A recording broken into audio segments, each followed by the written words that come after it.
Good evening and welcome to a special extended edition of The Global Perspective. I'm your host, Alex Morgan. Tonight we're dedicating a full episode to a topic that's reshaping our world: global population decline. Joining us are four distinguished experts who will help us understand the far-reaching implications of this trend. Let's meet our panel. Dr. Maria Gonzalez, demographer at the International Institute for Population Studies. Professor Robert Okafor, economist specializing in labor markets and automation. Dr. Rebecca Johansson, social policy advisor to the United Nations. Mr. Hiroshi Tanaka, former Minister of Health, Labor and Welfare, Japan. Thank you all for being here.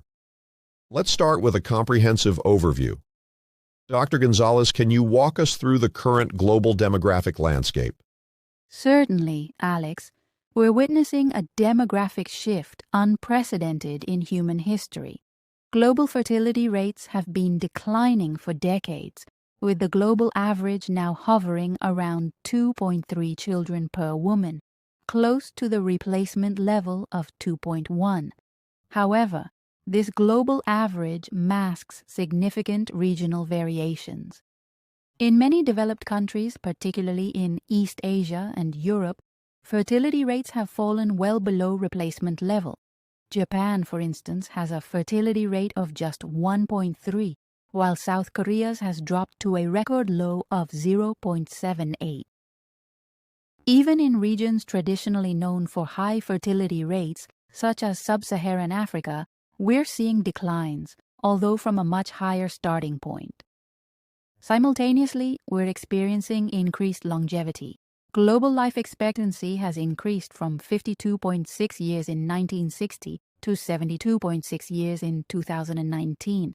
This combination of low fertility and increased longevity is leading to rapid population aging in many countries. That's a comprehensive picture, thank you. Professor Okafor, how are these demographic changes impacting global economies? The economic implications are profound and multifaceted, Alex. First, let's consider the labor market. A shrinking working-age population can lead to labor shortages, potentially driving up wages but also reducing overall economic output. This is particularly challenging for industries that rely heavily on human labor. However, this same pressure is accelerating the adoption of automation and AI technologies. Countries facing severe labor shortages, like Japan and Germany, are at the forefront of robotics and automation. This could lead to significant productivity gains, potentially offsetting some of the economic impacts of a smaller workforce. Another crucial aspect is the change in consumer markets. An aging population has different consumption patterns compared to a younger one. We're seeing increased demand for healthcare services, leisure activities suitable for older adults, and age-friendly housing. Conversely, industries that cater primarily to younger demographics may face challenges. Perhaps most pressingly, these demographic shifts are straining social security and pension systems in many countries. Systems designed with the assumption of a large working-age population supporting a smaller retired population are becoming unsustainable. This is forcing governments to consider significant reforms, such as raising retirement ages or increasing immigration. Thank you, Professor Okafor. Dr. Johansson, how are different governments responding to these challenges? The responses vary widely, Alex, depending on the specific challenges each country faces and their cultural and political contexts. Broadly, we can categorize the policy responses into three main areas: pronatalist policies, immigration policies, and adaptation strategies. Pronatalist policies aim to increase birth rates. These can include financial incentives like baby bonuses or child allowances, expanded parental leave policies, and subsidized childcare. Countries like Hungary and Russia have implemented aggressive pronatalist policies with mixed results so far. On the immigration front, countries like Canada and Australia have long used immigration to offset low natural population growth. Germany more recently opened its doors to large numbers of immigrants in response to its demographic challenges. However, immigration remains a politically sensitive issue in many countries. Adaptation strategies involve restructuring economies and societies to function well with smaller, older populations. This includes reforms to pension systems, investments in automation and AI, and redesigning urban spaces to be more age-friendly. Japan, as Mr. Tanaka can attest, has been a leader in many of these areas. It's worth noting that the most successful approaches tend to be comprehensive, addressing multiple aspects of the issues simultaneously. Mr. Tanaka, Japan has indeed been grappling with these issues for decades. Can you share some insights from Japan's experience? Certainly, Alex. Japan's experience with population decline and rapid aging has been challenging, but it has also spurred innovation and adaptation. One of our key learnings has been the importance of women's participation in the workforce. We've implemented policies to combat gender discrimination in the workplace and to make it easier for women to balance work and family responsibilities. While we still have a long way to go, we've seen female labor force participation increase significantly. We've also been at the forefront of developing technologies to support an aging society. This includes advancements in robotics for elderly care, telemedicine, and smart home technologies that allow older adults to live independently for longer. In terms of urban planning, we're seeing a shift towards more compact, walkable cities that are easier for older residents to navigate. This also has environmental benefits and can help maintain community cohesion in the face of a shrinking population. However, we've also faced significant challenges. Our pension system has required repeated reforms and is still under pressure. Rural depopulation has left some areas struggling to maintain basic services. And despite our technological advances, we're still facing severe shortages in elder care workers. Our experience shows that while population decline presents serious challenges, with proactive policies and technological innovation, it's possible to maintain a high quality of life and economic prosperity. Thank you for those insights, Mr. Tanaka. Dr. Gonzalez, you mentioned regional variations earlier.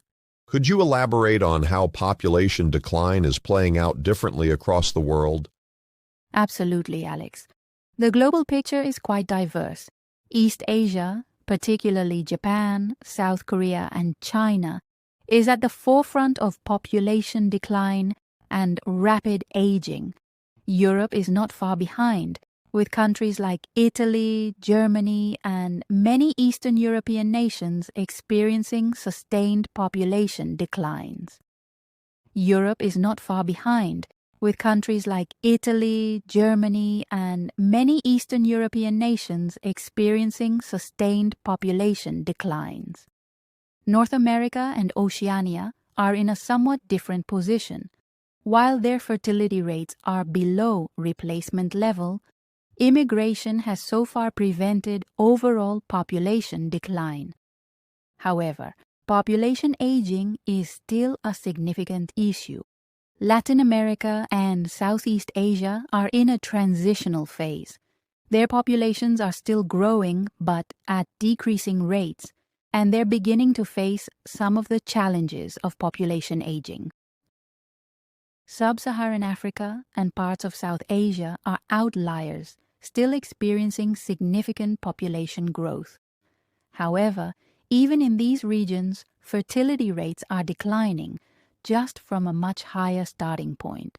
These regional differences have significant implications for global migration patterns, economic growth, and geopolitical power dynamics.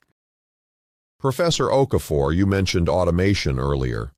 Could you delve deeper into how technological advancements might mitigate or exacerbate the challenges of population decline? Certainly, Alex. Technology, particularly automation and AI, is a double-edged sword in the context of population decline. On one hand, these technologies can help maintain or even increase productivity in the face of a shrinking workforce. We're seeing this in manufacturing, where robots are filling labor gaps, and in services, where AI is taking on tasks from customer service to financial analysis. This could help countries maintain economic output and support social systems even with smaller populations.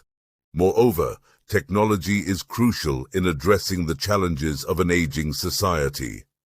Advances in healthcare technology, including telemedicine and AI-assisted diagnostics, can help manage the increased healthcare needs of an older population. Robotics and smart home technologies, as Mr. Tanaka mentioned, can support independent living for older adults. However, rapid automation also presents challenges. It can lead to job displacement, potentially exacerbating inequality if not managed carefully. There's a risk of creating a digital divide where older workers struggle to adapt to new technologies.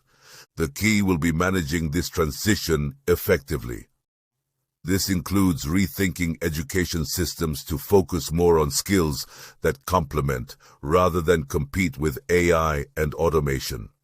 It also means considering new models of work and potentially new social support systems, such as universal basic income, to ensure the benefits of automation are widely shared.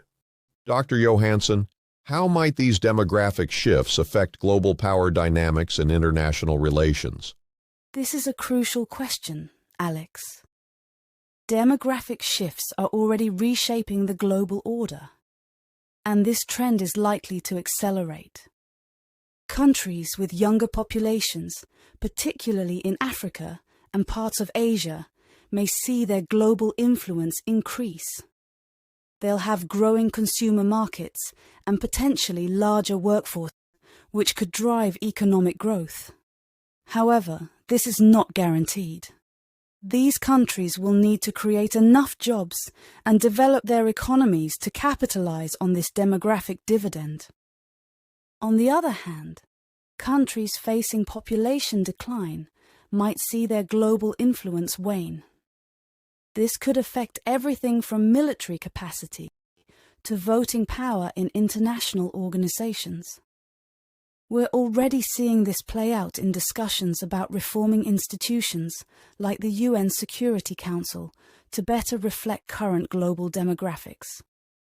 These shifts could also lead to increased competition for skilled immigrants. Countries facing labor shortages may implement more aggressive policies to attract talent from abroad, potentially leading to a brain drain from developing countries. Another important factor is the potential for demographic shifts to exacerbate global inequalities. If some regions continue to grow while others shrink, it could lead to increased pressures for migration, potentially causing social and political tensions. Climate change adds another layer of complexity. Some regions facing population decline are also those most likely to be negatively impacted by climate change, which could accelerate migration flows. All of this underscores the need for enhanced global cooperation. These demographic shifts are a global phenomenon that will require coordinated global responses. Thank you, Dr. Johansson. As we approach the end of our discussion, I'd like each of you to share your thoughts on the most critical challenges and opportunities presented by population decline and any key recommendations for policymakers. Dr. Gonzalez, let's start with you.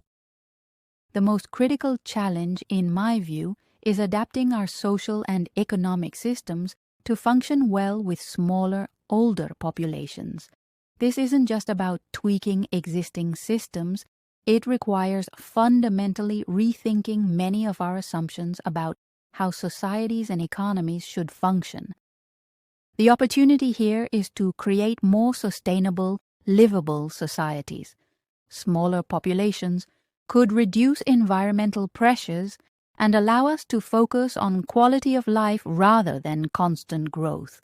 My key recommendation would be to invest heavily in data and research. We need to understand these demographic shifts in detail to craft effective policies. This includes not just collecting better demographic data, but also studying the social and economic impacts of different policy interventions. Professor Okafor, your thoughts? I believe the greatest challenge is managing the economic transition. We need to figure out how to maintain economic prosperity with smaller workforces and changing consumer markets. The opportunity lies in the potential productivity gains from automation and AI. If managed well, these technologies could help us maintain high living standards even with smaller populations. My recommendation would be to focus on education and skills development. We need to prepare our workforces for a future where human skills complement AI and automation. This means emphasizing creativity, emotional intelligence, and complex problem solving in our education systems. Dr. Johansson? From a policy perspective, the biggest challenge is balancing short-term political pressures with long-term demographic realities. Many of the necessary policy changes may be unpopular in the short term.